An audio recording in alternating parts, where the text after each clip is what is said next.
ETV ప్రేక్షకులకి నమస్కారం. Triple intelligence of శుభమస్తు కార్యక్రమానికి స్వాగతం. ఈనాడు శుభమస్తు కార్యక్రమంలోని గ్రహఫల మంచంలో గ్రహాల యొక్క స్థితిగతులు, వాటి యొక్క శుభాశుభ ఫలితాల గురించి పరిశీలిద్దాం. అలాగే ఈరోజు 12 రాశుల వారికి ఏ సంఖ్యలు కలిసి వస్తాయి, రంగుల యొక్క ప్రాధాన్యత, ఈరోజు సౌమ్యవారం లేదా బుధవారం, బుధుడు యొక్క పరిపాలన పూర్తిగా ఉంటుంది. బుధుడు సౌమ్య గ్రహం, విష్ణు ప్రియుడు. ఈరోజు విష్ణు స్వరూపాలని ఆరాధించడం ద్వారా శుభ ఫలితాలు ఏర్పడతాయి. గ్రహపీడ తొలగుతుంది. ఆనందకర పరిస్థితుల్ని ఆహ్వానించగలుగుతారు. మరి 12 రాశుల వారు విష్ణు స్వరూపాలను ఎటువంటి ప్రక్రియలతో పూజించాలో పరిశీలిద్దాం. నిత్య పూజా విధానంలో ఘంటానాథం యొక్క ప్రత్యేకత ఏమిటో, అదృష్టం ఐశ్వర్యం అనేటువంటి శీర్షికలో తెలుసుకుందాం. అలాగే ముఖ్యంగా 12 రాశుల వారు ఈరోజు చేపట్టవలసినటువంటి కార్యక్రమాలు ఏమిటో కూడా పరిశీలిద్దాం. ముందుగా నేటి పంచాంగ వివరాలు. శ్రీ దుర్ముఖినామ సంవత్సరం మాఘమాసం, ఉత్తరాయణం, శిశిర ఋతువు. ఈరోజు మాఘ బహుళ పంచమి. శుభ ప్రయత్నాలకి పనికి వస్తుంది. శుభ కార్యాలకి కూడా అనువైనటువంటి రోజు. ఈరోజు వారం సౌమ్యవారం లేదా బుధవారం. ఈరోజు చేసేటువంటి విష్ణు సహస్రనామ పారాయణ, విష్ణు స్వరూప ఆలయ దర్శనం, తులసి దళాలతో కూడినటువంటి పూజాది కార్యక్రమాలు, కృష్ణ స్మరణ ఉత్తమ ఫలితాన్ని కలిగిస్తుంది. బుధుడి ద్వారా ఏర్పడేటువంటి ప్రతికూల పరిస్థితుల్ని దూరం చేస్తుంది. ఈరోజు నక్షత్రం హస్త నక్షత్రం. ఈ నక్షత్రంలో ఈరోజు పుట్టేటువంటి వారికి 3వ పాదంలో పుట్టినట్టయితే శాంతి తప్పనిసరి. హస్త నక్షత్రంలో ఈరోజు పుట్టేటువంటి వారికి చంద్ర మహాదశతోటి ప్రారంభమవుతుంది. ప్రస్తుతం చంద్రుడి యొక్క స్థితి కన్యాక్షేత్ర స్థితి, బృహస్పతి యొక్క యుతి ఉంది. ఉచ్చస్థుడైనటువంటి శుక్రుడు యొక్క వీక్షణ, అలాగే కుజుడు యొక్క వీక్షణ కూడా ఉంది.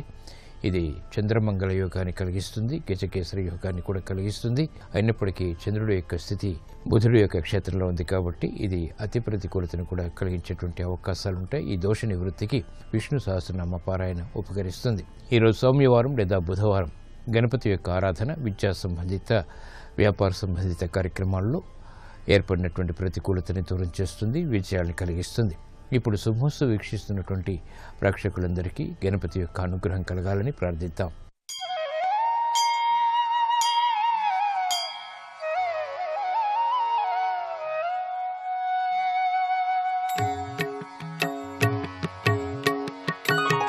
అహో విఘ్నరాజ మహాదివ్య తేజ మహాదేవపుత్ర మహామహిమ చిత్ర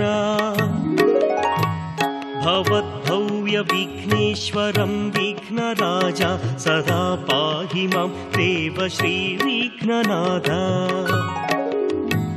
తనౌ నాగభూషం గళే పంచపుష్పం మహాదివ్యకాయం దిక్పాలాధిపాలం. కాణీపాకూపోద్భవం మోక్షదాతం సదా రక్ష మాం దేవ శ్రీ విఘ్ననాథ. సదా శ్రీకరం శుభకరం నామ మంత్రం సదా స్మరణమాత్రేణ విఘ్నాపహారం. పునీతం పవిత్రం మహేశం సుపుత్రం సదా పాహి మాం దేవ శ్రీ విఘ్నరాజ. ఇప్పుడు గ్రహాల యొక్క స్థితిగతుల రీత్యా ద్వాదశ రాశుల వారికి ఏర్పడేటువంటి శుభాశుభ ఫలితాన్ని పరిశీలిద్దాం. ముందుగా మేషరాశి. ఈరోజు మేషరాశి వారిని పరిశీలించినట్లయితే ఉద్యోగ సంబంధిత కార్యక్రమాల్లో విజయాలకై చేసేటువంటి ప్రయత్నాలు కలిసి వస్తాయి. వ్యాపార సంబంధిత లావాదేవీల్లో అనుకూలత పెరుగుతుంది. ఆగిపోయినటువంటి కార్యక్రమాల్ని పునఃప్రారంభించగలుగుతారు. గృహరీత్యా సఖ్యత పెరుగుతుంది. ఆనందకర పరిస్థితుల్ని అన్ని రంగాల వారు కూడా ఆహ్వానించగలుగుతారు. ప్రత్యర్థుల విషయంలో ఏర్పడినటువంటి ప్రతికూలత పారిశ్రామిక రంగం వారికి తగ్గుతుంది. వ్యాపార రంగం వారికి ఆర్థికపరమైనటువంటి విజయాలు సాధించేటువంటి అవకాశాలు దగ్గరవుతాయి. విద్యార్థులకి యుక్తి పెరుగుతుంది, సూక్ష్మత పెరుగుతుంది. కార్యక్రమ నిర్వహణలో ఏకాగ్రతని పొందగలుగుతారు. మహిళలకు గృహ సంబంధిత కార్యక్రమాల్లో ప్రాధాన్యత పెరుగుతుంది. ఆశించినటువంటి కార్యక్రమ నిర్వహణ స్థిరాస్తి రంగం వారు కొనసాగించగలుగుతారు. ఈ రోజు మీ అదృష్ట సంఖ్య 3. పసుపు వర్ణం త్వరితగతిని శుభాన్ని కలిగిస్తుంది. బుధవారం సందర్భంగా ఈరోజు మేషరాశి వారు శ్రీరామచంద్రమూర్తిని తమలపాకులతో, తులసి దళాలతో, భక్తి శ్రద్ధలతో పూజించడం ద్వారా వేధిస్తున్నటువంటి సమస్యలు కనుమరుగవుతాయి. ప్రశాంతత పెరుగుతుంది. విద్యా ప్రయత్నాలు ఈరోజు మీకు అనుకూలం. ఈరోజు వృషభ రాశి వారిని పరిశీలించినట్లయితే విదేశీ సంబంధిత లావాదేవీలు కలిసి వస్తాయి. ఆర్థిక పరిస్థితి మెరుగవుతుంది. ఆనందకర పరిస్థితులు గృహరీత్యా బలాన్ని పెంచుతాయి. కార్యక్రమ నిర్వహణలో నైపుణ్యం ప్రదర్శించగలుగుతారు. ఆర్థిక పరిస్థితి మెరుగవుతుంది. శారీరక శ్రమ, మానసిక ఒత్తిడిలో ఉన్నప్పటికీ వాటిని క్రమక్రమంగా అధిగమించగలుగుతారు. ఆధ్యాత్మిక రంగం వారికి అనుకూల పరిస్థితులు ఏర్పడతాయి. ఆనందకర, సంతృప్తికర సంఘటనలు చోటు చేసుకుంటే మానసిక వేదనలు పారిశ్రామిక రంగం వారికి తగ్గుతాయి. ఆర్థిక పుష్టి చేకూరుతుంది. వ్యాపార రంగం వారికి నష్టాన్ని భర్తీ చేసుకునేటువంటి ప్రక్రియలు ఉపకరిస్తాయి. విద్యార్థులకి సూక్ష్మత పెరుగుతుంది. తెలివైనటువంటి నిర్ణయాలు, తద్వారా విజయాలు సాఫ్ట్వేర్ రంగం వారికి లాభిస్తాయి. ఈ రోజు మీ అదృష్ట సంఖ్య 9. ఎరుపు వర్ణం ధైర్యాన్ని కలిగిస్తుంది. బుధవారం సందర్భంగా ఈరోజు వృషభ రాశి వారు శ్రీకృష్ణ పరమాత్మని శ్రీగంధంతో భక్తి శ్రద్ధలతో అభిషేకించడం ద్వారా అదృష్ట సంఘటనల్ని ఆహ్వానించగలుగుతారు. ఆలోచన సంపత్తి పెరుగుతుంది. వాహన కొనుగోలు వంటివి ఈరోజు మీకు లాభదాయకం. ఈరోజు మిథున రాశి వారిని పరిశీలించినట్లయితే ఆకస్మిక అనుకూల మార్పులు ఆర్థికంగా చేకూరుతాయి. ఆనందకర వాతావరణం గృహరీత్యా నెలకొంటుంది. చేపట్టేటువంటి కార్యక్రమాలపై ప్రోత్సాహాన్ని ప్రయత్నపూర్వకంగా పొందగలుగుతారు. అభివృద్ధి కార్యక్రమాల్లో ఆటంకాలను దూరం చేసుకునేటువంటి ప్రక్రియలు ఉపకరిస్తాయి. కార్యక్రమ నిర్వహణలో ఏకాగ్రత తప్పనిసరి. బాధ్యతలను సక్రమంగా నిర్వహించేటువంటి అవకాశాలు పొందగలుగుతారు. కార్యక్రమాల్ని పారిశ్రామిక రంగం వారు వేగవంతంగా పూర్తి చేయగలుగుతారు. అయినప్పటికీ ఆర్థికపరమైనటువంటి అంశాలు కొంతవరకు వేధిస్తాయి. కార్యక్రమ నిర్వహణలో నైపుణ్యం వ్యాపార రంగం వారికి తప్పనిసరి. విద్యార్థులకి సానుకూల పరిస్థితులు విద్యాపరంగా కొనసాగుతాయి. విదేశీ సంబంధిత విద్యా ప్రయత్నాల్లో ప్రోత్సాహం ఉంటుంది. మహిళలకు గృహపరమైనటువంటి కార్యక్రమాల్లో కఠిన నిర్ణయాలు తీసుకోవాల్సినటువంటి సంఘటనలు చోటు చేసుకుంటే ఈ రోజు మీ అదృష్ట సంఖ్య 5. ఆకుపచ్చ వర్ణం రక్షణకి దోహదపడుతుంది. బుధవారం సందర్భంగా మిథున రాశి వారు శ్రీ మహావిష్ణువుని ఎర్రమందారాలతో భక్తి శ్రద్ధలతో పూజించడం ద్వారా సాహస నిర్ణయాల ద్వారా విజయాలు సాధించగలుగుతారు. ఆధ్యాత్మిక కార్యక్రమాలు ఈరోజు మీకు సంతృప్తిని కలిగిస్తాయి. ఈరోజు కర్కాటక రాశి వారిని పరిశీలించినట్లయితే సంబంధ బాంధవ్యాల విషయంలో ఏర్పడినటువంటి విభేదాలు తగ్గుతాయి. కార్యక్రమ నిర్వహణలో అనుకూల పరిస్థితులకై చేసేటువంటి ప్రయత్నాలు కలిసి వస్తాయి. ఆర్థిక విషయాల్లో జాగ్రత్తలు పాటించాలి. అనువైనటువంటి నిర్ణయాల ద్వారా మాత్రమే విద్యాపరమైనటువంటి వ్యవహారాల్లో విద్యార్థులకి బలం చేకూరుతుంది. కార్యక్రమ నిర్వహణలో మహిళలకు ప్రతికూల పరిస్థితులు ఉన్నప్పటికీ అధిగమించగలుగుతారు. కోర్టు సంబంధిత వ్యవహారాల్లో న్యాయవాద వృత్తి వారికి విజయాలు సిద్ధిస్తాయి. ఆనందకర వాతావరణం స్థిరాస్తి రంగం వారికి కొనసాగుతుంది. చేపట్టేటువంటి కార్యక్రమాలపై మహిళలు ప్రోత్సాహాన్ని ప్రయత్నపూర్వకంగా పొందగలుగుతారు. గతంలో కన్నా మెరుగైనటువంటి పరిస్థితులు పారిశ్రామిక రంగం వారికి లాభిస్తాయి. ఈ రోజు మీ అదృష్ట సంఖ్య 5. ఆకుపచ్చ వర్ణం రక్షణకి దోహదపడుతుంది. బుధవారం సందర్భంగా ఈరోజు కర్కాటక రాశి వారు శ్రీరామచంద్రమూర్తిని సన్నజాజులతో భక్తి శ్రద్ధలతో పూజించడం ద్వారా మానసిక ప్రశాంతత పెరుగుతుంది. ఆర్థిక లావాదేవీలు, సంభాషణలు ఈరోజు మీకు అనుకూలం. ఈరోజు సింహరాశి వారిని పరిశీలించినట్లయితే సంభాషణల ద్వారా ఇతరులని ఆకట్టుకోగలుగుతారు.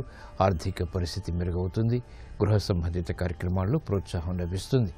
ప్రయాణాల విషయంలో జాగ్రత్తలు పాటించాలి. స్థిరాస్తి విషయాల్లో కూడా మెరుగైనటువంటి మార్పులకే చేసేటువంటి కార్యక్రమ నిర్వహణ పారిశ్రామిక రంగం వారికి ఉపకరిస్తుంది. ప్రత్యర్థుల ద్వారా ఏర్పడినటువంటి విభేదాలు దూరం చేసుకోగలుగుతారు.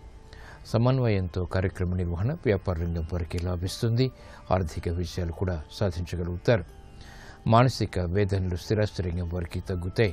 చేపట్టేటువంటి కార్యక్రమాలు మహిళలకు గృహరీత్యా ప్రోత్సాహాన్ని పెంచుతాయి. శుభ పరిణామాలు గృహరీత్యా ఉన్నప్పటికీ సంకోచ పరిస్థితులు కూడా వెనంటి ఉంటాయి. కార్యక్రమాన్ని వేగవంతంగా స్థిరాస్తి రంగం వారు పూర్తి చేయలేకపోతారు. ఈ రోజు మీ అదృష్ట సంఖ్య 9. ఎరుపు వర్ణం ధైర్యాన్ని కలిగిస్తుంది. బుధవారం సందర్భంగా ఈరోజు సింహరాశి వారు శ్రీ వెంకటేశ్వర స్వామిని తులసి దళాలతో భక్తి శ్రద్ధలతో పూజించడం ద్వారా ఐశ్వర్య ప్రాప్తి చేకూరుతుంది. ఆర్థిక లావాదేవీలు, సంభాషణలు, ప్రక్రియలు ఈరోజు మీకు అనుకూలం. ఈరోజు కన్యారాశి వారిని పరిశీలించినట్లయితే విదేశీ సంబంధిత లావాదేవీలు కలిసి వస్తాయి. అలంకరణకి ప్రాధాన్యతనిస్తారు. సంభాషణలు రుచిస్తాయి. చేపట్టేటువంటి కార్యక్రమాలపై మైత్రి కొనసాగుతుంది. అభివృద్ధి కార్యక్రమాల్లో ఆటంకాల్ని క్రమక్రమంగా అధిగమించగలుగుతారు. వాహన విషయాల్లో జాగ్రత్తలు పాటించాలి. గృహ సంబంధిత కార్యక్రమాల్లో ప్రతికూల పరిస్థితులు ఉన్నప్పటికీ సద్దుమణుగుతాయి. కార్యక్రమాల్ని వేగవంతంగా స్థిరాస్తి రంగం వారు పూర్తి చేయలేకపోతారు. అయినప్పటికీ ఆర్థిక ఆందోళన పరిస్థితుల్ని నియంత్రించగలుగుతారు. కార్యక్రమ నిర్వహణలో నైపుణ్యం విద్యార్థులకి తప్పనిసరి. మహిళలు గృహపరమైనటువంటి కార్యక్రమాల్లో అలసత్వాన్ని పెంపొందింప చేసుకుంటారు. కార్యక్రమ నిర్వహణలో ఆశించినటువంటి ప్రయోజనాలు క్రీడారంగం వారికి మాత్రం లభిస్తాయి. ఈ రోజు మీ అదృష్ట సంఖ్య 5. ఆకుపచ్చ వర్ణం రక్షణకి దోహదపడుతుంది. బుధవారం సందర్భంగా ఈ రోజు కన్యారాశి వారు శ్రీరామచంద్రమూర్తిని భక్తి శ్రద్ధలతో చామంతులతో పూజించడం ద్వారా అదృష్ట సంఘటనలు గృహరీత్యా చోటు చేసుకుంటాయి. ఉద్యోగ ప్రయత్నాలు ఈరోజు మీకు అనుకూలం. ఈరోజు తులారాశి వారిని పరిశీలించినట్లయితే మానసిక ధైర్యం కలిగి ఉంటారు. స్థిరాస్తి విషయాలు అనుకూలిస్తాయి. అభివృద్ధి కార్యక్రమాల్లో ఏర్పడినటువంటి ఆటంకాలని క్రమక్రమంగా అధిగమించగలుగుతారు. గృహ విషయాల్లో ప్రశాంత పరిస్థితుల్ని ప్రయత్నపూర్వకంగా ఆహ్వానించగలుగుతారు. విదేశీ సంబంధిత ప్రయాణాలు వంటివి ఉపకరిస్తాయి. లాభదాయకమైనటువంటి కార్యక్రమాలకే చేసేటువంటి ప్రయత్నాలు పారిశ్రామిక రంగం వారికి కలిసి వస్తాయి. నూతన కార్యక్రమాలని వ్యాపార రంగం వారు కూడా చేపట్టగలుగుతారు. అభివృద్ధి కార్యక్రమాల్లో ఆశించినటువంటి ప్రయోజనాలు స్థిరాస్తి రంగం వారికి లభిస్తాయి. కోర్టు సంబంధిత వ్యవహారాల్లో న్యాయవాద వృత్తి వారికి విజయాలు సిద్ధిస్తాయి. అభివృద్ధిలో ఏర్పడినటువంటి ఆనందకర పరిస్థితుల్ని మహిళలు గృహరీత్యా ఆస్వాదించగలుగుతారు. ఈ రోజు మీ అదృష్ట సంఖ్య 6. తెలుపు వర్ణం ప్రశాంతతను పెంచుతుంది. బుధవారం సందర్భంగా ఈరోజు తులారాశి వారు శ్రీ అనంత పద్మనాభ స్వామిని భక్తి శ్రద్ధలతో కనకాంబరాలతో ఆరాధించడం ద్వారా ధైర్యంతో కూడినటువంటి కార్యక్రమ నిర్వహణ తద్వారా విజయాలు చేతికి అందుతాయి. ప్రశాంతత పెరుగుతుంది. విదేశీ లావాదేవీలు సంభాషణలు ప్రక్రియలు ఈరోజు మీకు అనుకూలం. ఈరోజు వృశ్చిక రాశి వారిని పరిశీలించినట్లయితే మానసిక భీతి పెరుగుతుంది. సాహసోపేతమైనటువంటి నిర్ణయాలు తీసుకోలేకపోతారు. వ్యాపార సంబంధిత లావాదేవీల విషయంలో కూడా జాగ్రత్తతో కూడినటువంటి నిర్ణయాలు తప్పనిసరి. మానసిక వేదనలు పెరిగేటువంటి సంఘటన లేకపోలేదు. కార్యక్రమ నిర్వహణలో ఏకాగ్రత తప్పనిసరి. విద్యార్థులకి ఆశించినటువంటి ప్రయోజనాలు విద్యాపరంగా పొందగలుగుతారు. సాహస నిర్ణయాలకి ఉపక్రమించలేకపోతారు. మహిళలు గృహ సంబంధిత కార్యక్రమాల్లో చాకచక్యం ప్రదర్శించాల్సినటువంటి ఆవశ్యకత ఉంటుంది. కార్యక్రమ నిర్వహణలో పారిశ్రామిక రంగం వారికి అనుకూల ప్రతికూల పరిస్థితులు సమాంతరంగా ఉంటాయి. వ్యాపార రంగం వారికి ఆర్థిక పరిస్థితి మెరుగవుతుంది. అయినప్పటికీ ఆర్థిక ఆందోళన కూడా వెనంటూ ఉంటుంది. కార్యక్రమ నిర్వహణలో నైపుణ్యం స్థిరాస్తి రంగం వారికి తప్పనిసరి. ఈ రోజు మీ అదృష్ట సంఖ్య 2. తెలుపు వర్ణం ప్రశాంతతను పెంచుతుంది. బుధవారం సందర్భంగా ఈ రోజు వృశ్చిక రాశి వారు శ్రీ లక్ష్మీ నరసింహస్వామిని పారిజాతాలతో భక్తి శ్రద్ధలతో పూజించడం ద్వారా ఏలినాటి శని ద్వారా ఏర్పడేటువంటి వేధిస్తున్నటువంటి సమస్యలకు పరిష్కారాలు పొందగలుగుతారు. ఆదాయం పెరుగుతుంది. విద్యా ప్రయత్నాలు ఈరోజు మీకు ఊరట కలిగిస్తాయి. ఈరోజు ధనుసు రాశి వారిని పరిశీలించినట్లయితే ఉద్యోగ సంబంధిత కార్యక్రమాల్లో మెరుగైనటువంటి అవకాశాలు లభిస్తాయి. వాహన విషయాల్లో ఏర్పడినటువంటి ప్రతికూలత తగ్గుతుంది.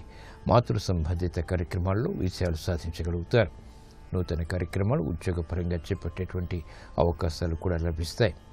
నూతన బాధ్యతలు పారిశ్రామిక రంగం వారికి పెరుగుతాయి. ఆర్థిక గందరగోళ పరిస్థితుల్ని క్రమక్రమంగా అధిగమించగలుగుతారు. వ్యాపార రంగం వారికి మెరుగైనటువంటి మార్పులు వృత్తిపరంగా చోటు చేసుకుంటాయి. న్యాయవాద వృత్తి వారికి ఆలోచన సంపత్తి పెరుగుతుంది. మహిళలకు గృహపరమైనటువంటి కార్యక్రమాల్లో ఏర్పడినటువంటి ప్రతికూలత తగ్గుతుంది. కార్యక్రమాలని వేగవంతంగా పూర్తి చేసేటువంటి ప్రక్రియలు క్రీడారంగం వారికి అనుకూలిస్తాయి. ఈ రోజు మీ అదృష్ట సంఖ్య 3. పసుపు వర్ణం త్వరితగతిన శుభాలను కలిగిస్తుంది. బుధవారం సందర్భంగా ఈ రోజు ధనుసు రాశి వారు శ్రీ నృసింహస్వామిని భక్తి శ్రద్ధలతో గులాబీలతో పూజించడం ద్వారా నష్టద్రవ్య ప్రాప్తి ఏర్పడుతుంది. గృహ కార్యాలు కార్యక్రమాలు ఈరోజు మీకు అనుకూలం. ఈరోజు మకర రాశి వారిని పరిశీలించినట్లయితే విద్యా విషయాలు అనుకూలిస్తాయి. సాహస నిర్ణయాలకు ఉపక్రమించగలుగుతారు. స్థిరాస్తి వ్యవహారాల్లో మెరుగైనటువంటి మార్పులు చోటు చేసుకుంటే గృహ విషయాల్లో సఖ్యత పెరుగుతుంది. శ్రమ అధికంగా ఉంటుంది. అయినప్పటికీ ఆశించినటువంటి కార్యక్రమ నిర్వహణలో కార్యసిద్ధి ఏర్పడుతుంది. కార్యక్రమాలను వేగవంతంగా పూర్తి చేయాలనేటువంటి తపన పెరుగుతుంది. దూకుడు నిర్ణయాలు కూడా కలిసి వస్తాయి. అభివృద్ధి కార్యక్రమాల్లో పారిశ్రామిక రంగం వారు సాహసోపేతమైనటువంటి నిర్ణయాలకు ఉపక్రమించగలుగుతారు. స్థిరాస్తి రంగం వారికి కూడా మెరుగైనటువంటి అవకాశాలు వృత్తిపరంగా లభిస్తాయి. ఉద్యోగ సంబంధిత కార్యక్రమాల్లో మెరుగైనటువంటి అవకాశాలు ఉద్యోగస్తులు పొందగలుగుతారు. మహిళలకు నూతన వస్తు కొనుగోలు వంటివి ఆనందాన్ని పెంచుతాయి. అదృష్ట సంఘటనని గృహరీత్యా ఆహ్వానించగలుగుతారు. ఈ రోజు మీ అదృష్ట సంఖ్య 6. తెలుపు వర్ణం ప్రశాంతతను పెంచుతుంది. బుధవారం సందర్భంగా ఈ రోజు మకర రాశి వారు శ్రీకృష్ణ పరమాత్మని పారిజాతాలతో భక్తి శ్రద్ధలతో పూజించడం ద్వారా వేధిస్తున్నటువంటి సమస్యలు కనుమరుగవుతాయి. ఆర్థిక వ్యవహారాలు లావాదేవీలు ఈరోజు మీకు అనుకూలం. ఈరోజు కుంభరాశి వారిని పరిశీలించినట్లయితే సంభాషణల విషయంలో జాగ్రత్తలు వహించాలి. అవమానకర సంఘటనలు ఉన్నప్పటికీ నెట్టుకు రాగలుగుతారు. స్థిరాస్తి విషయాల్లో విభేదాలు తలెత్తుతాయి. మానసిక ప్రశాంతతకి చేపట్టేటువంటి కార్యక్రమాల్లో ప్రోత్సాహం లభిస్తుంది. కార్యక్రమ నిర్వహణలో ఓర్పు, సహనం వంటివి తప్పనిసరి. కార్యక్రమాలను వేగవంతంగా పారిశ్రామిక రంగం వారు చేపట్టినప్పటికీ ఆశించినటువంటి ప్రయోజనాల్ని మెల్లమెల్లగా పొందగలుగుతారు.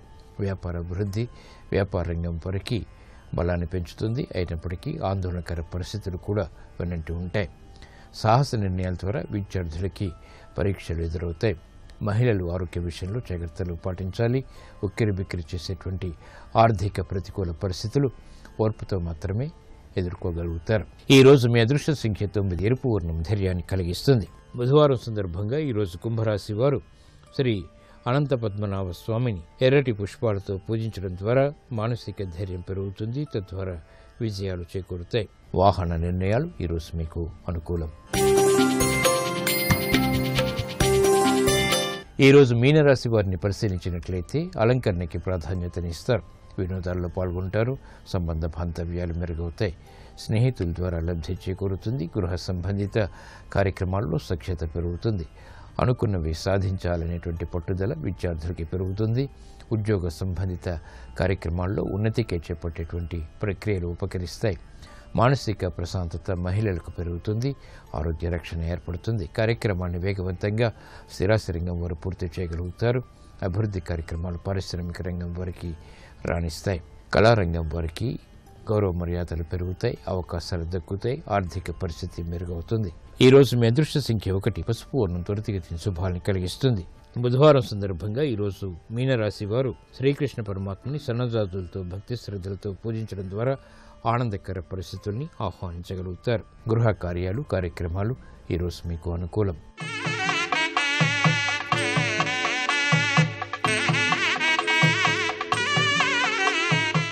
దేవతలకు ఆహ్వానం పలకటానికి, రాక్షసులు అంటే దుష్టశక్తులు పారిపోవటానికి ఘంటానాదం చేయాలి.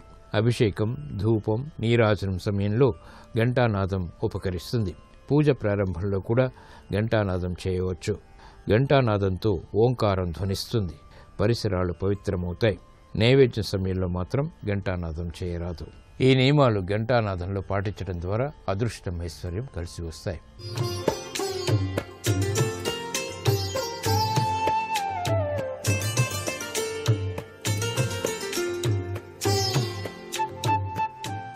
ట్రిపుల్ ఎక్స్ డిటర్జెంట్ సోప్ శుభమస్తు కార్యక్రమంలో గృహబలం అంశానికి స్వాగతం. శుభాన్ని, లాభాన్ని, ఐశ్వర్యాన్ని ప్రసాదించే విశిష్టతత్వం గృహయోగరీత్యా లక్ష్మీ గణపతి ఆరాధన. అది కూడా బుధవారం నాడు ఆచరించటం సర్వత్రా కూడాను శుభదాయకం. స్థితిపతి, నిధిపతి, ప్రియపతి గణపతి కాబట్టి ఆయన్ని ఆరాధన చేసేటువంటి వ్యక్తులు విశిష్టవంతమైనటువంటి అభివృద్ధి పథంలోకి పయనిస్తారు. సహసిద్ధంగా గృహప్రవేశం చేసుకున్న పిదప కూడాను లక్ష్మీ గణపతి హోమం అనేటువంటిది నిర్వహించేటువంటి సంప్రదాయ లక్షణం కూడా ఉంది. ఎక్కడైతే విఘ్నేశ్వరుడి పక్కన లక్ష్మీదేవి ఉంటుందో అప్పుడు ఆ ఇంటి నుంచి లక్ష్మీదేవి త్వరగా వెళ్ళిపోదు అని శాస్త్రం. కారణం లక్ష్మి చెంచల కాబట్టి. ఎవరైతే తమ పూజా మందిరంలో విఘ్నేశ్వరుని యొక్క చిన్ని ప్రతిమను లక్ష్మీదేవి పక్కన ఉంచి నిత్యం ఆరాధన చేస్తారో ఆ ఇంట లక్ష్మీదేవి స్థిరంగా ఉంటుంది సుమా అని చెప్పేసి కూడా శాస్త్రరీత్యా సమ్మతమైనటువంటి విశేషాంశం. వాస్తు శాస్త్రరీత్యా కూడాను గణపతి ఎప్పుడూ కూడా ఇంటి ముఖద్వారానికి పై భాగాన సింహద్వారంలో తిష్టవేసి ఉండటం కూడా విశిష్టవంతమైన లక్షణాన్ని ఇస్తుంది. గణపతి బొమ్మను సింహద్వారం పై భాగాన చక్కగా చెక్కి ఉంచుతారో ఆ గణపతి ఆ ఇంటికి లక్ష్మీదేవిని ఆహ్వానిస్తాడు అని చెప్పేసి కూడా శాస్త్రం. అందుకే ప్రతి ఒక్క పూజలో కూడాను మొట్టమొదట గణపతి ఆరాధన చేసే తర్వాత ఏదైనా చేస్తాం. అష్టైశ్వర్య సిద్ధిని పొందడానికి, వ్యాపారాల్లో లాభాల్ని కొనసాగించడానికి, తీవ్రతరమైనటువంటి అనారోగ్య సమస్యలన్నింటినీ కూడా పటాపంచలు చేసుకోవడానికి, ఉద్యోగంలో ఉన్నతమైనటువంటి స్థాయిని ఎదగడానికి, కోర్టు వ్యవహారాల్లో కూడాను విజయాన్ని సాధించడానికి, దాంపత్యంలో అనుకూలతను సాధింపజేసుకోవడానికి లక్ష్మీ గణపతిని ప్రతి ఒక్కరూ కూడా ఆరాధన చేయాలి. లక్ష్మీ గణపతి ఆరాధనలో దాగిన గొప్ప విశేష లక్షణం అదే. వాస్తు సమ్మతరీత్యా కూడాను తెల్లని తెలుపు రంగులో ప్రకాశిస్తూ వృత్తి వ్యాపారాల్లో కార్యసిద్ధిని, దానికి కావలసినటువంటి బుద్ధి బలాన్ని మనకు అనుగ్రహించడానికి స్వామివారు సిద్ధి బుద్ధి అనేటువంటి ఇరువురు అమ్మవార్లను తన దగ్గర అలా తీసుకొని తన 2 తొడల మీద కూర్చోబెట్టుకుని ఉంటాడు.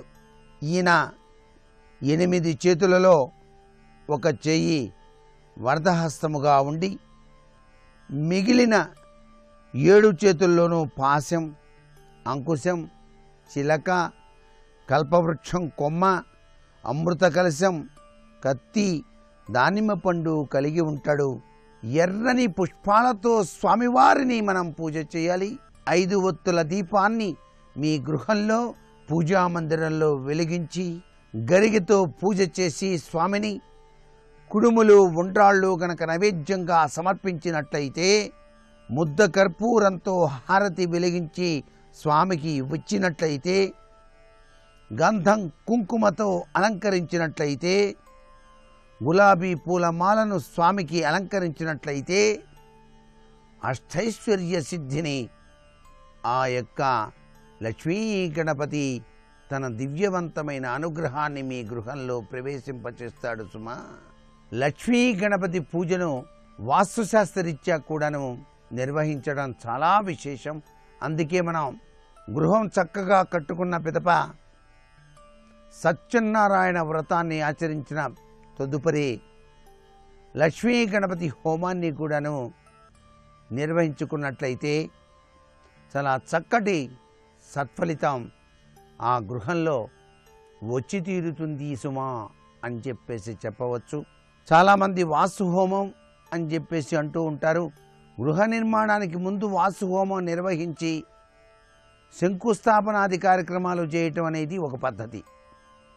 ఇలా కనుక చేసినట్లయితే ఎటువంటి దుష్కర్మలున్న ఆ స్థలంలో అవి పటాపంచలైపోతాయి అని చెప్పేసి, గృహమంతా కట్టిన తర్వాత చేయవలసిన హోమం మాత్రం లక్ష్మీ గణపతి హోమమే. అట్లాగే వ్యాపార సంస్థలు అభివృద్ధి పథంలోకి పయనింపచేసుకోవడానికి కూడా కొత్తగా నూతన సంస్థను ప్రారంభించే ముందు ఆ యొక్క గృహప్రవేశానంతరం, వ్యాపార సంస్థలోకి ప్రవేశించిన అనంతరం బుధవారంగా చూసి లక్ష్మీ గణపతి హోమం గనక నిర్వహించినట్లయితే ఆ వ్యాపారం దినదినాభివృద్ధి చెందుతుంది. గణేశుని యొక్క దివ్యమంగళ తత్వరీత్యా అని చెప్పేసి, లక్ష్మీ గణపతి కదా ఆయన, అందుచేత సిద్ధి బుద్ధి ప్రదాత. ఈ బుద్ధి చక్కగా పనిచేసి మనం అనుకున్నటువంటి ఆ బుద్ధికి తగినటువంటి ధన సంపాదన ఇచ్చేటువంటి లక్షణం వస్తుంది. కాబట్టి ఆయన సిద్ధి బుద్ధి అనేటువంటి భార్యలు ఆయనకున్నారు అని శాస్త్రం. ఇంతటి మహిమాన్వితమైనటువంటి తత్వం ఇక్కడ వాస్తుశాస్త్రంలో కూడా విశిష్ట స్థానాన్ని పొందింది అని చెప్పేసి ప్రతి ఒక్కరూ గుర్తెరిగి గనక ఆచరించినట్లయితే సర్వజనావళికి కూడాను శుభం కలిగి తీరుతుంది సుమా. ప్రతినిత్యం కూడా పరమేశ్వరునికి మారేడు దళాలు గనక సమర్పించినట్లయితే గృహిణి కానీ ఇంటి యజమాని కానీ గృహంలో అష్టైశ్వర్య సిద్ధి కలిగి తీరుతుంది. అలాగే గణపతి విగ్రహాలన్నింటినీ కూడాను సమకూర్చేటువంటి లక్షణాలు కొంతమందికి ఉంటాయి. మొత్తం 32 గణపతులు. ఆ 32 గణపతులు కూడా మా ఇంట్లో ఉంటే బాగుండును అని చెప్పేసి భావన చేసేటువంటి వాళ్ళు షోకేసుల్లో పెట్టుకోవచ్చు, కానీ పూజామందిరంలో పెట్టి నిత్యం పూజ చేయటం కుదరదు. ఎప్పుడూ కూడా పూజామందిరంలో పూజ చేయవలసింది ఒక్క గణపతికి. దేదీప్యవంతమైనటువంటి తత్వంలో నోములు వ్రతాలు ఆచరించేటప్పుడు పసుపుతో చేసినటువంటి గణపతిని మొట్టమొదటిసారిగా పూజ చేసే సంప్రదాయం ఉంది. అందుచేత పసుపు గణపతిని పూజ చేసి తర్వాత మిగతా పూజలు నిర్వహించడం తప్పనిసరిగా జరుగుతున్నటువంటి విధి విధాంశం. ఇవన్నీ కూడా అభివృద్ధికరమైనటువంటి ప్రభావానికి నిదర్శనాలుగా మనం గ్రహిద్దాం. మరికొన్ని ముఖ్య విషయాలు రేపటి శుభమస్తు కార్యక్రమంలో తెలుసుకుందామా? మరి సర్వే జనా సుఖినో భవంతు.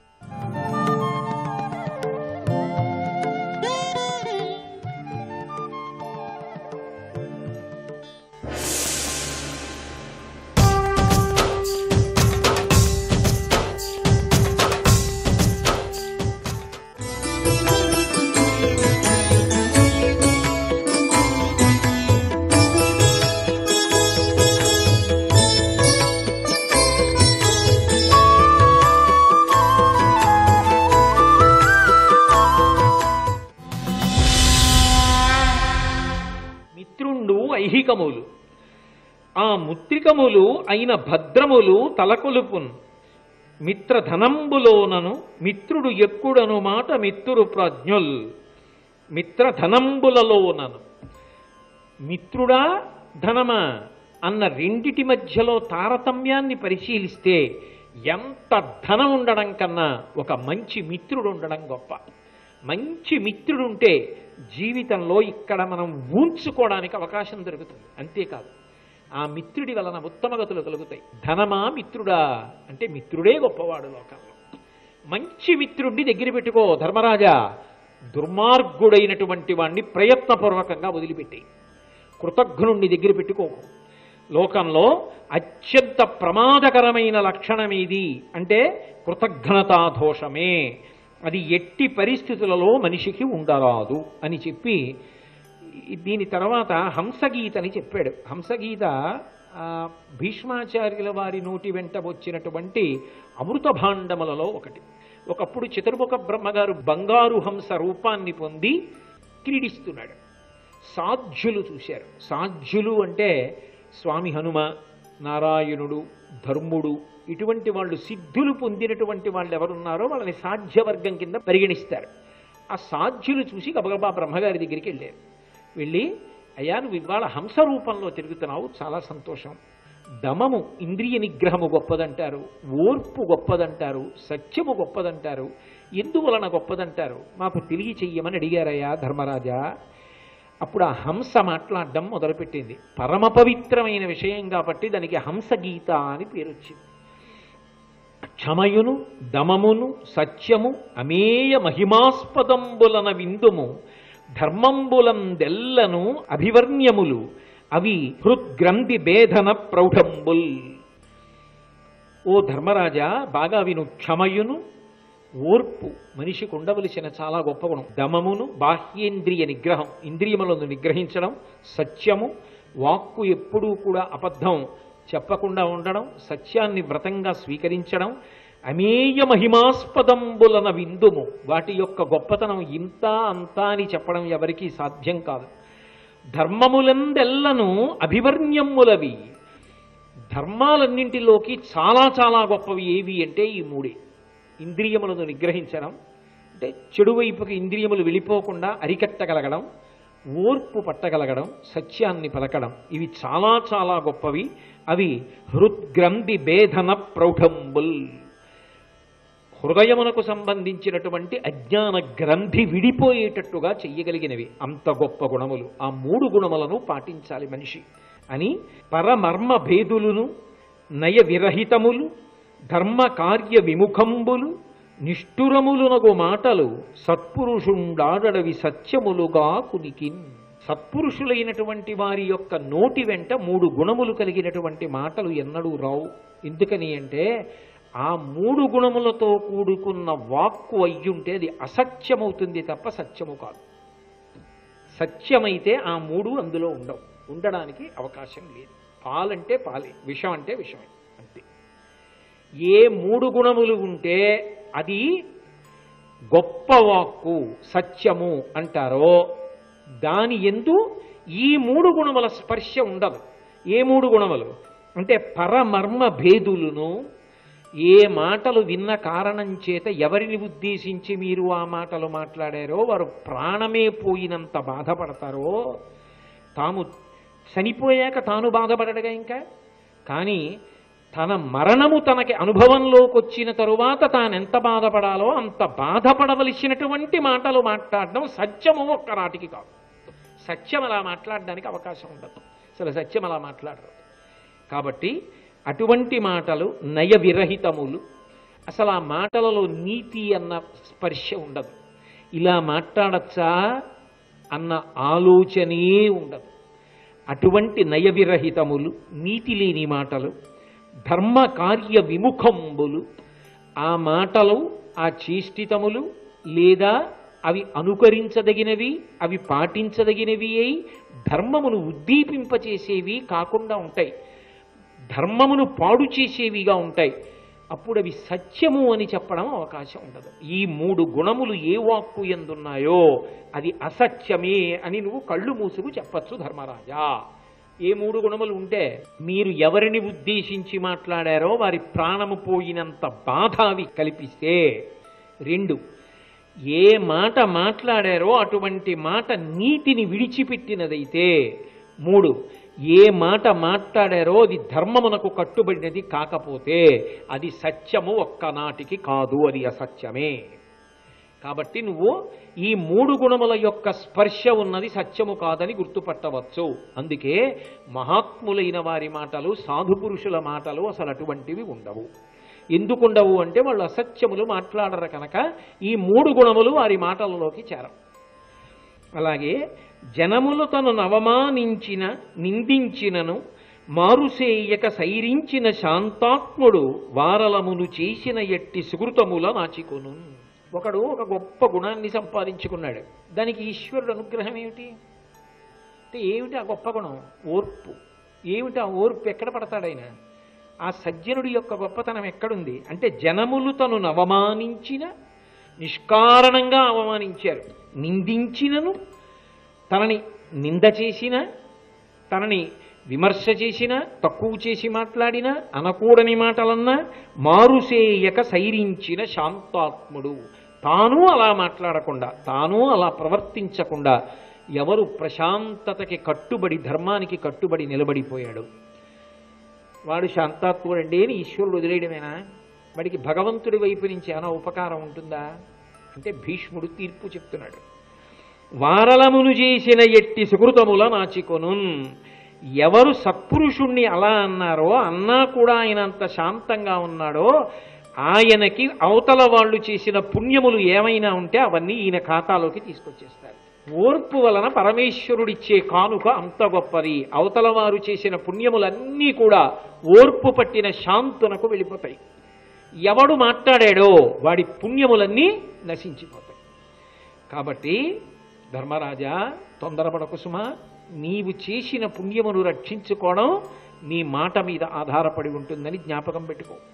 కీడాడిన మేలాడుచు తాడనమునరించిరేని దరహాసముతో నీడంబోదును క్రోధోత్పీడ వరయదిప్పుడును మదీయ హృదయమున్. ఆ హంస చెప్తోంది, కీడాడిన మేలాడు, నువ్వు నాశనం అయిపోవాలి అని నన్ను ఎవరైనా అంటే మీరు వృద్ధిలోకి రావాలి అని నేను మనస్ఫూర్తిగా అంటాను.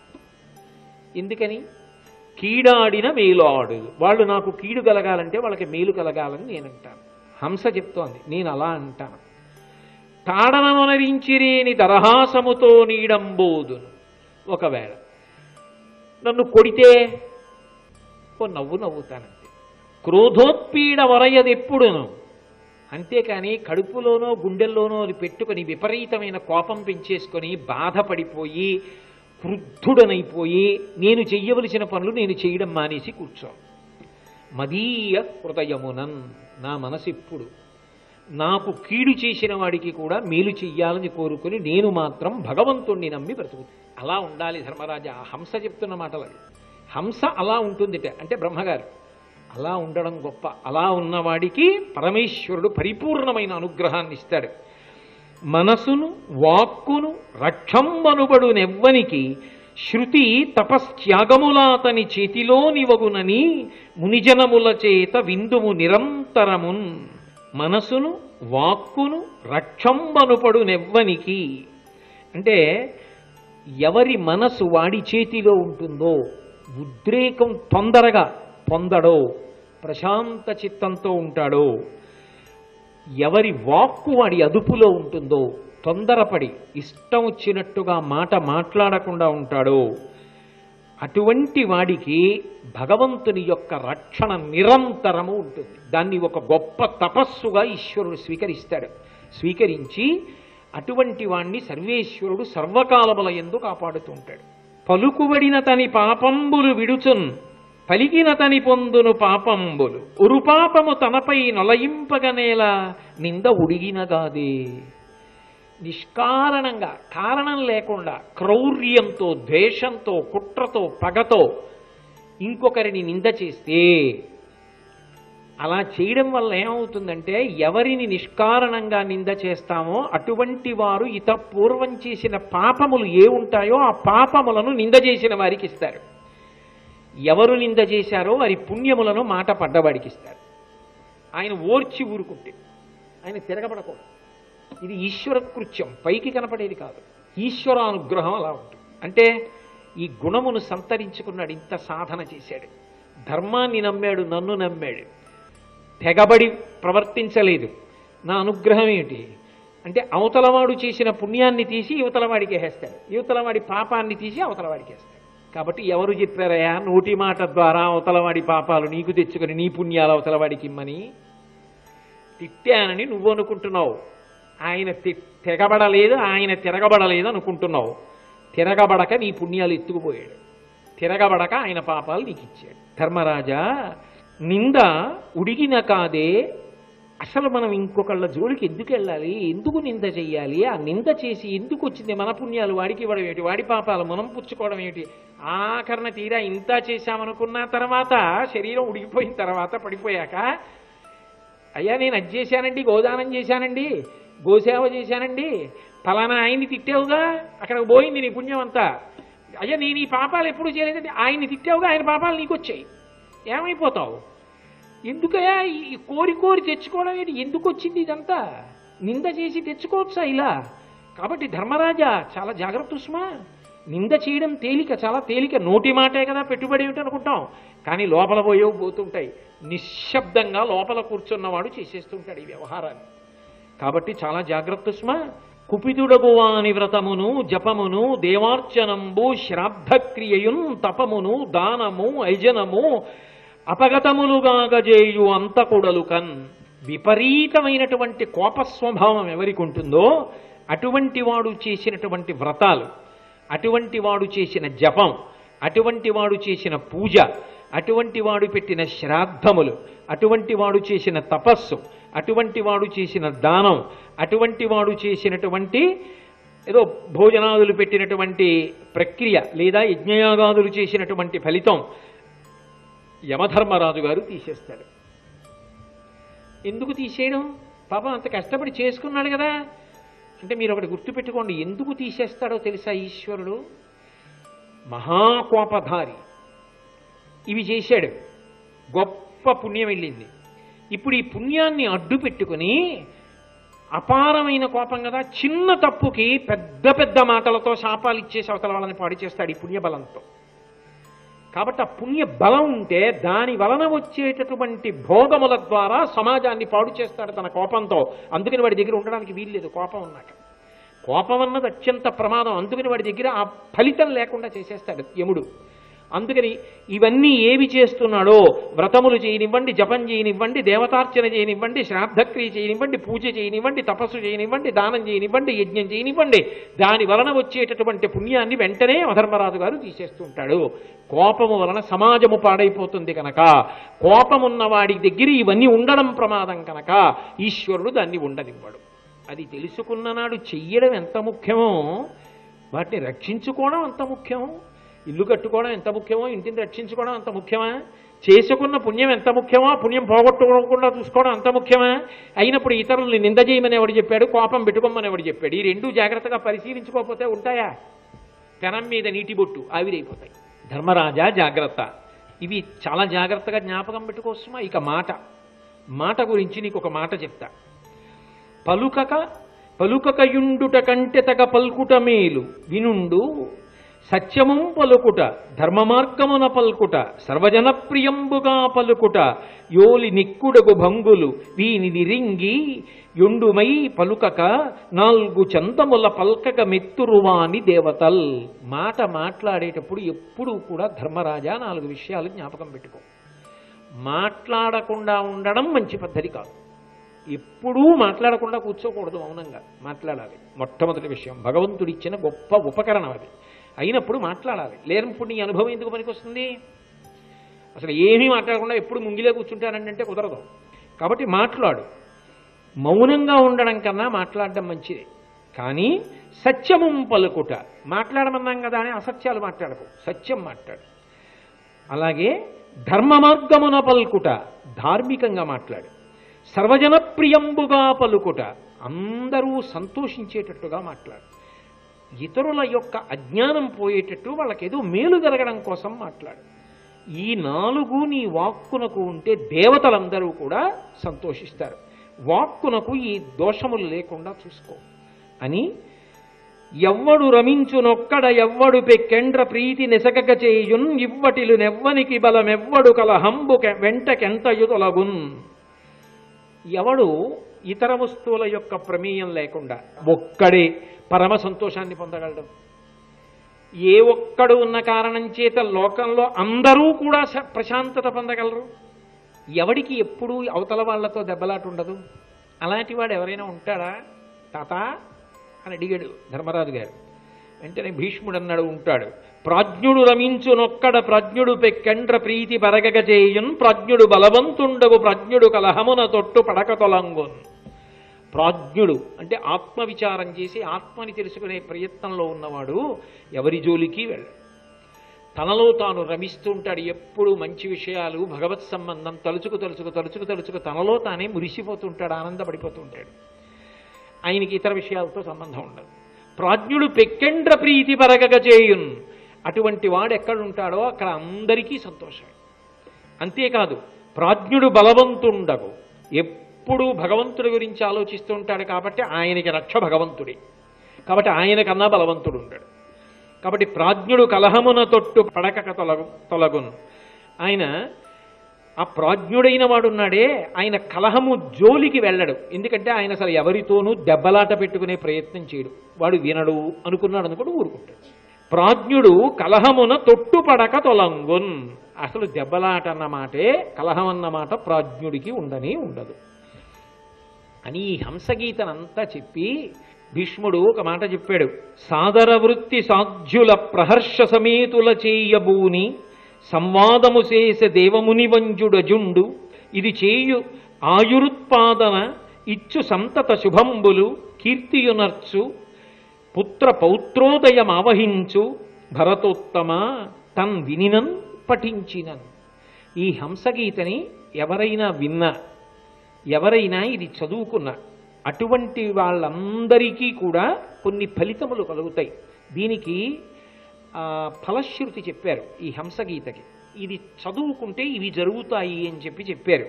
అందులో ఇది ఏం చేస్తుంది అంటే, ఇది చేయు ఆయురుత్పాదన, అపమృత్యు దోషం రాకుండా ఆయుర్దాయాన్ని నిలబెడుతుంది. ఈ హంసగీత విన్నా చదివినా దానికి అంత శక్తి ఉంది. అలాగే ఇచ్చు సంతత శుభముల్, మంచి శుభములను ఇస్తుంది. మంచి గుణములు ఉన్నవాడికి ప్రశాంతత కన్నా శుభమై ఉంటుందండి. కాబట్టి మంచి శుభములను ఇస్తుంది. కీర్తి అనర్చు, చక్కటి కీర్తి లభిస్తుంది. అంతేకాదు పుత్ర పౌత్రోదయమావహించు, కొడుకులు లేని వాళ్ళకి కొడుకు పుడతాడయా, వంశం నిలబడుతుంది, మనవణ్ణి చూస్తాడు తొందరలో. పౌత్రోదయమహు భరతోత్తమ, ఓ ధర్మరాజా, తన్ వినినన్ పఠించినన్, ఈ హంసగీత విన్నా చదువుకున్న మంచి శుభములనిస్తుంది.